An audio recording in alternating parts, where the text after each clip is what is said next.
everyday in my life, nakaabot og sibuk kay namin yung Pinoy para makaahon sa kalisuday. To Arab ito kabalanggat, nangawat na sa kong kangkong.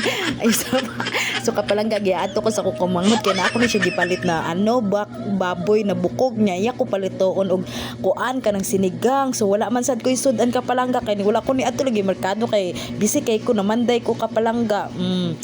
Busy kay kog pamanday, so nangawat kog silingan og kang Ayo, mangayo may kangkong. Sige, panguha ra diha day. Ngay may kangkong ha. Wala man diring tag-iya. Kita mo luto ani. So mao na ni ako ang kangkong gikuha sa silingan, nya parisa nato og ko ang baboy kay atong latan, nya mao ni yang mga subak kapalangga. Wa na. Yabo na sad ning kuha na ni kardiro. Kub na sad ta. So mauna na kapalangga ang iyang lamas no, ang iyang mga utan-utan o ang kangkong sa silingan.